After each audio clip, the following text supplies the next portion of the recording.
The banks didn't have the money to give them.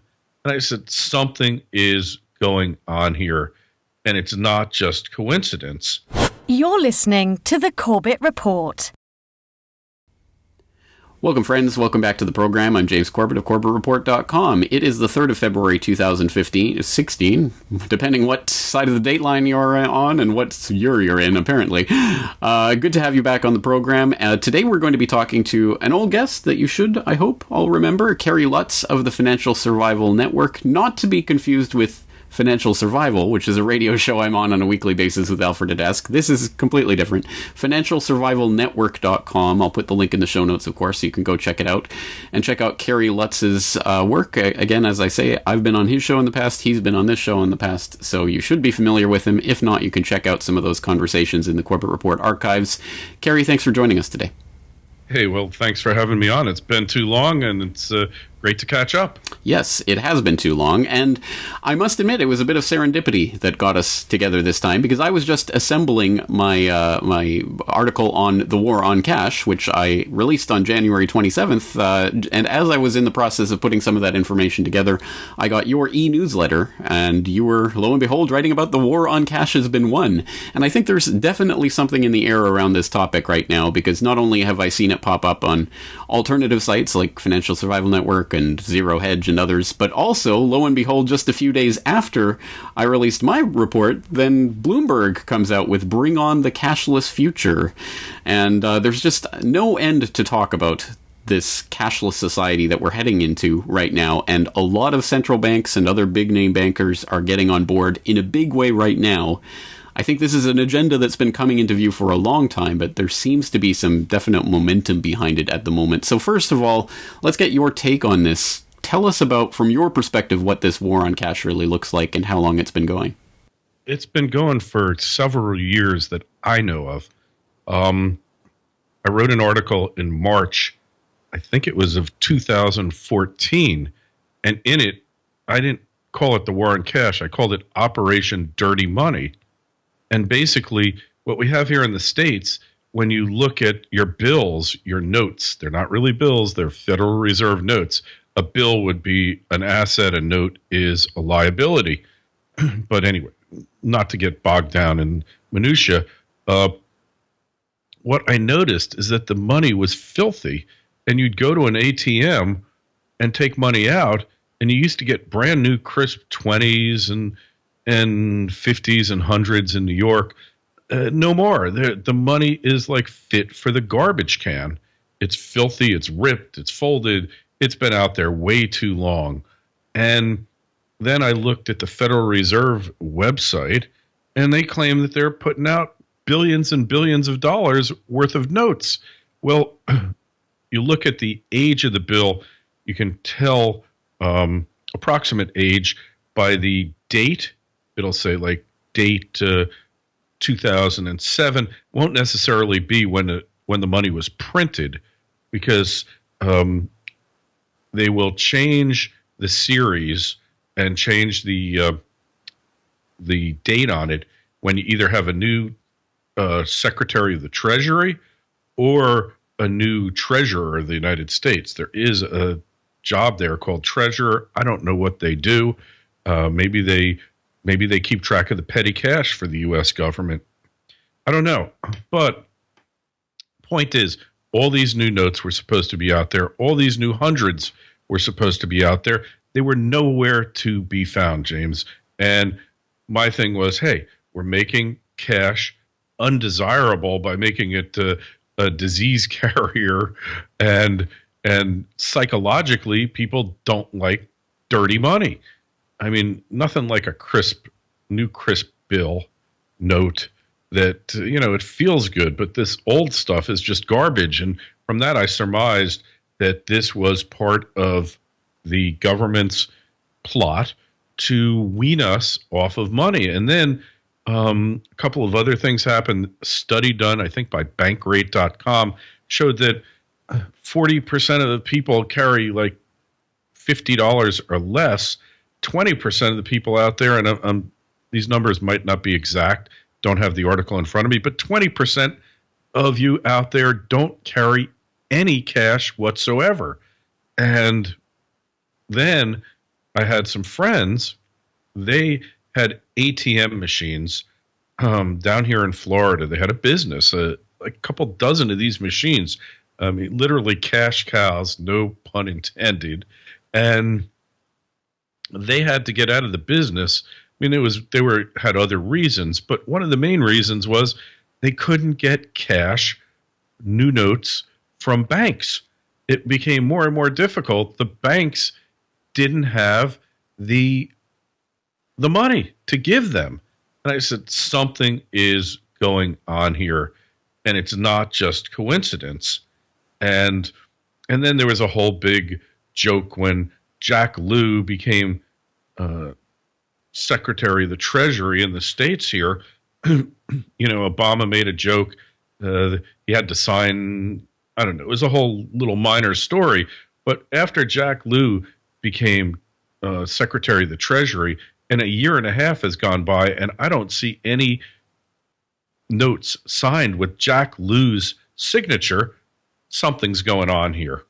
And so I was the first one to ever write about this in the latest batch. Now it's all over the place, wherever you go. But cash represents freedom. But there's other reasons why they don't want cash in the system. Very simply, if you have $1,000 in your checking account on deposit with Too Big to Fail National Bank, they can leverage that money through credit creation up to 9 times. And if you have cash in your pocket, guess what? They can't do it. So there are all sorts of nefarious reasons they want to get rid of cash, but I think that one's one of the biggest ones, because if you have $1 trillion worth of cash out there, for instance, and all of a sudden it's gone, then you got $9 trillion potential leverage, even more than that. But let's just say it's 9-1 for argument's sake. And the other thing is, you go to your local Starbucks here, or all sorts of places now have tip jars. When I was a kid, no place had a tip jar. You tipped waitstaff, and that was it. But everybody's got their hand out now. And I figured out that in a Starbucks, a chain like Starbucks, they have 13,000 stores in the United States, and they got 2 tip jars in every single one of them.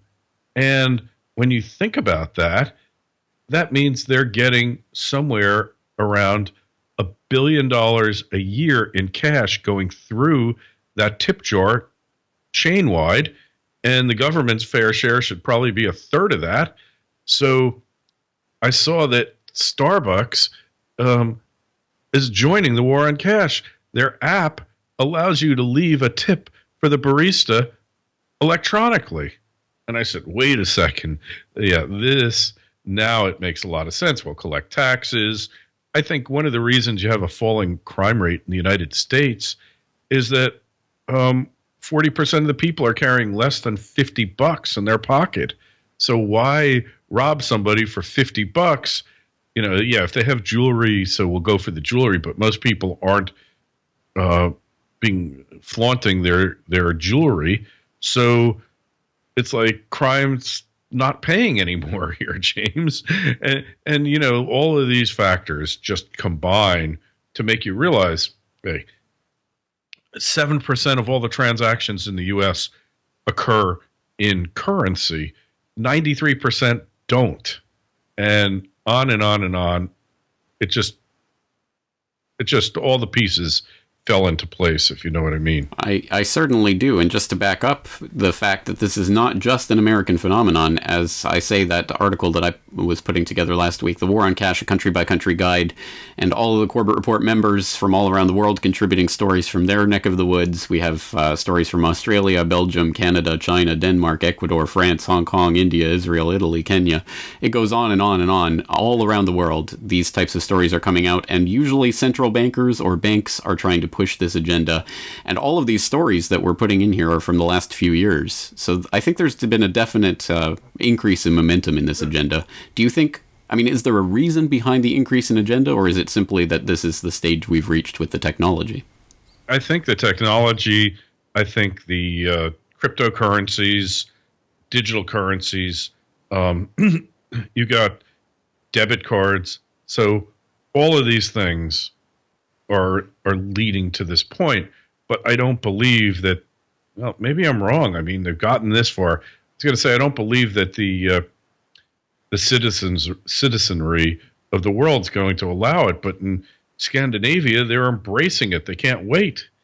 I don't know. I just went to the supermarket. I paid for it in cash, but even myself, I have to admit, very few of my transactions are in cash, although, more than probably most people. Yeah. Well, I'm lucky to live in Japan because it is still a very much cash-based society, but I'm interested to see how that's going to change in the coming years, as I'm sure they will get on board with the agenda. From a banking perspective, you mentioned the idea of having as much of the money in circulation as possible in deposits in the banks so that they can use them as reserves to lend against. But are there other banking interests in this? What interest do central banks have in pushing a cashless society? Well, then when they go to negative interest rates, it's a real incentive to go and consume because your money is dissipating in the bank. When there's inflation, harder to perceive that. But when you got negative interest rates, your money just turns to nothing in the bank. And the negative interest rates, there was a Swiss insurance company. Once the Swiss went to negative rates, which was about a year ago, they wanted to get like $150 million in cash. And they said, we're just going to take the cash out of our account. And the bank said, with the backing of the Swiss National Bank, sorry, you can't do it. But I have this account here. It's supposed to be transferable into cash. What's going on here? And hey, it just enables them to create money on a whim, to take it away on the whim. If we have a revaluation, they don't have to worry about all those pesky bills if there's a reset anywhere in the world. This is everywhere.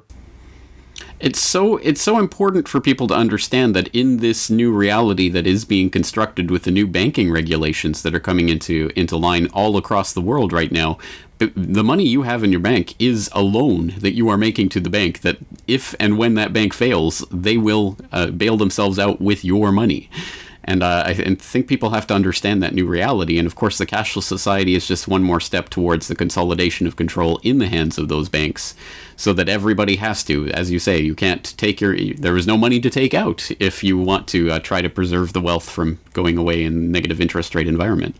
The question really then is, what can people be doing right now to forestall this agenda or to counteract it or hedge against it? What can the individuals out there be doing?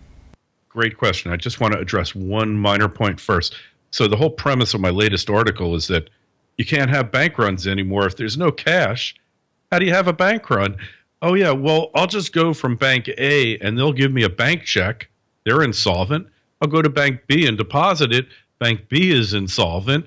Or I'll go to bank C, which is going to close any day. Bank runs don't work because once the money can't be reduced to physical form, you get no satisfaction out of the run, and then they restrict you to how much you can withdraw in a day. Citibank, for me, I used to have a $2,000 limit. Now it's $1,000. They cut it in half after the financial crisis. So I have to go back to your other question, but you have to ask it to me again. What can people do to hedge against this, forestall this, or do anything to counteract what's going on right now? Well, basically limited choices. I mean, I guess you could go out and buy a stack of debit cards, but what good is that? No. Well, if you buy a certain denominations under certain amounts, you don't have to register the card in your name, and you can just swipe it and it's anonymous. So that is a good solution for certain things. Like I think American Express under $500, it used to be, $500 or less, you didn't have to register that card, but they might have changed it. I haven't kept up on that. Hey, precious metals. Martin Armstrong said 2 years ago that the reason why precious metals would boom was not because of inflation, not because of fear of the banks, but to opt out of the system. So precious metals always is an alternative. Hey, goods like I always said we would go to a 9mm based currency. So you buy a case of 9mm ammunition, and hey, you trade bullets for beer. I guess I don't know. Hard goods. You should just have a certain reservoir of cash. I don't recommend a lot of your holdings in cash, but hey, a certain minimal amount that'll get you through a couple weeks if it hits the fan. But like I say, we're not in the era of conventional Jimmy Stewart type bank runs here, like my grandparents and my parents told me about. That's obsolete. It's not going to happen. You think it is, look at Greece, look at Cyprus. They just said, hey, you are now a creditor of the bank, like you said, and we will allow you the privilege of taking out 300 euros a day from the ATM. And eventually people forget, the panic subsides, and everything goes back to pretty much normal. And that's what's going to happen here, more or less. It just allows them the ability to control the system and stop it from, that mass loss of faith. Loss of faith might happen, but what's your alternative? I have no faith in the U.S. government, but there is no other government right now for me to put my faith in. And you might lose faith in the banks, but it doesn't matter. Sad, but unfortunately true, given the system that we've been engineered into, which is, again, why I think it's so important to stress all of the ways that we can withdraw from the banks, not just our money, but our in every sense. And there's alternative currencies to think about, and complementary currencies, and cryptocurrencies, and precious metals, and storing a bit of cash away for whatever bank run, or not bank run, but bank holiday they might try to institute with the sudden surprise devaluation or whatever else is coming along the line. So people have to be thinking about these things. And there's quite a few things in my archives. If you type in solutions into the search bar, you can find some things along those lines. How about on financialsurvivalnetwork.com? What can people find there? Oh, we've got articles every day about this. It's just like such a timely topic. Everybody, major financial writers writing about it. And then, it calmed down a bit. I sent out my newsletter, and then boom, 3 days later, Bloomberg says, we don't need no stinking cash. Burn that stuff. And, it was like, but hey, the war is over, but now we're in the mop-up phase. You still have an opportunity to protect yourself. And the way you do it, hey, acquire some currency, precious metals, and other goods that you'll need, because you could just see the handwriting on the wall here, James. Japan's got negative interest rates. We are in, as Salente called it, the panic of 2016, and I think that's accurate. Gold and silver have been remarkably stable and have gone up a few percent, 5-7%. Gold more so than silver, which, I'm not drawing any inferences that this is the end of the bear market in precious metals, but I think we're getting closer to the end, to a bottom. If we haven't made the bottom, it'll get tested and slightly, maybe it'll go down to 990. I don't know, but I just see that really that's what we've been telling people. Precious metals. Investment jewelry is a good thing. We're talking 24 karat, 22 karat, like Indian jewelry. Indians don't buy jewelry for adorning their bodies as much as it's a savings vehicle. Go back to pre 1965 silver coins, U.S. silver coins, mainly available only in the U.S., not really popular outside the U.S. Kyle Bass, he's got a whole warehouse full of nickels. At one point, the nickel was worth like 7.5 cents. Now it's down to like 3.5. You can see what these coins are worth in coinflation.com. Great site to go see what your old stuff is worth. And hey, just hope for the best. And hey, the other thing is, like you and I, improve your skill set. Develop skills that people are going to need no matter what happens to the economy. You know, you're always going to need an exterminator to get rid of the mice and the bugs. You're going to need someone to fix your car. You're going to need somebody to keep your plumbing working and your But it's not just those skills. There's so many others. You can just learn them off the internet now and invest in yourself, right?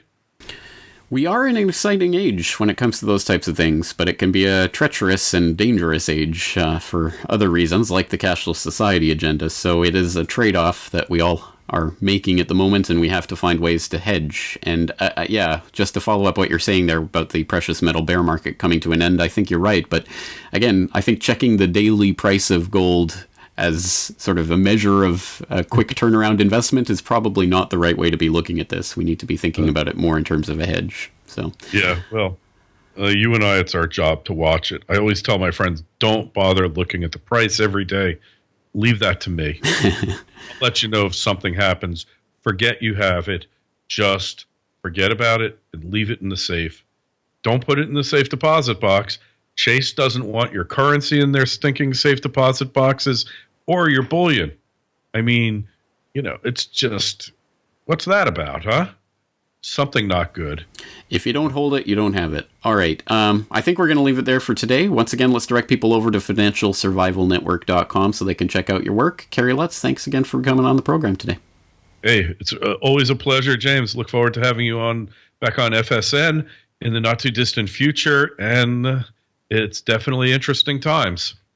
Take care.